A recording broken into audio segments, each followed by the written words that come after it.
সারা দেশের ন্যায় বরিশালেও প্রতিনিয়ত ঘটছে চুরি, ছিনতাই ও ডাকাতির মতো ঘটনা। দুই একটি ঘটনায় অপরাধী গ্রেফতার হলেও অধিকাংশই রয়ে যায় ধরাছোঁয়ার বাহিরে।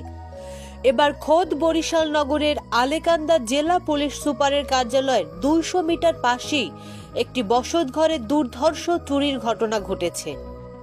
নগরের আলেকান্দা জেলা পুলিশ সুপার কার্যালয় সংলগ্ন গ্রিন ভিউ নামে একটি বাসায় গত 22 মার্চ শনিবার দিবাগত রাত 9টার দিকে এই চুরির ঘটনা ঘটেছে বলে নিশ্চিত করেছেন বাড়ির কেয়ারটেকার ও প্রয়াত নুরুল ইসলামের স্বজন মায়া বেগম।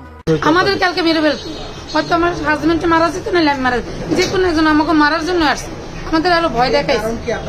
আমার বাসা থেকে পাঁচানি স্বর্ণের একজোড়া কানের দুল আমার মেয়ে ঢাকা দিয়ে আসছে, আমার কাছে ছিল একটা আংটি ছিল, আর আমার নগদ ক্যাশ ছিল 35,000 টাকা। আমি ঈদের মার্কেট করার জন্য এই টাকাটা আলমারির লকারে রাখছিলাম, ওই জানতো, ওর বাবাও জানতেন আমি কই রাখছি। কাতে হয়েছে তখন ওরা অ্যারেস্ট করছে। আমার হাজবেন্ড বাদী, আমি যে থানা থেকে পুলিশ আনছি নিজে বাদী হইয়া ওই যে জিটি কইরা। তিনি জানান, গত শনিবার দিবাগত রাত 7টার দিকে জরুরি কাজে বাসা থেকে বের হয়ে বাহিরে যান। কাজ শেষ করে রাত 9টার দিকে বাসায় ফিরে দেখেন বাসার সামনের গেট ভিতর থেকে তালা মারা এবং বাড়ির পেছনের গেট ভেঙে একদল লোক বাসার সকল মালামাল তছনছ করে নিয়ে যাচ্ছে। তাদের মধ্যে জুয়েল, KM আবুল ফজল, ইমরান, নুর ইসলামকে প্রাথমিকভাবে শনাক্ত করতে পেরেছেন।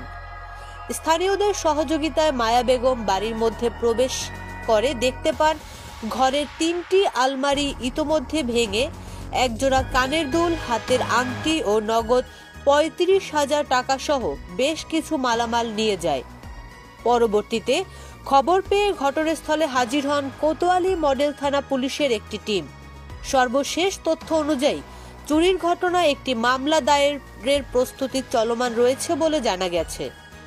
এদিকে চুরি হওয়া সেই বাড়িতে এর আগে প্রায় 2 মাস পূর্বে একবার ডাকাতি হয়েছিল বলে জানিয়েছেন বাসাটির কেয়ারটেকার। আমাদের এই বাসায় এবার তো চুরি হয়েছে, এর আগের বারও চুরি হয়েছে ডাকাতি।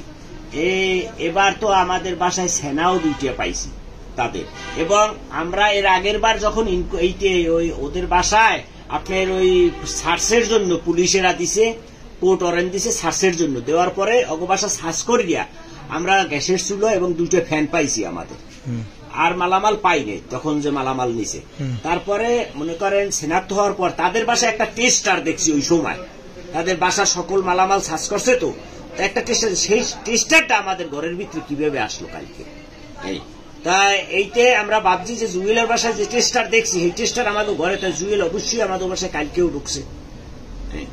কথা বুঝেন, এই মামলা যদি আবার হয় এবং আগের মামলার তদন্ত যদি PBI অথবা ডিবিতে দেওয়া হোক, আমরা সুষ্ঠু তদন্ত চাই এবং ভালো বিচার চাই।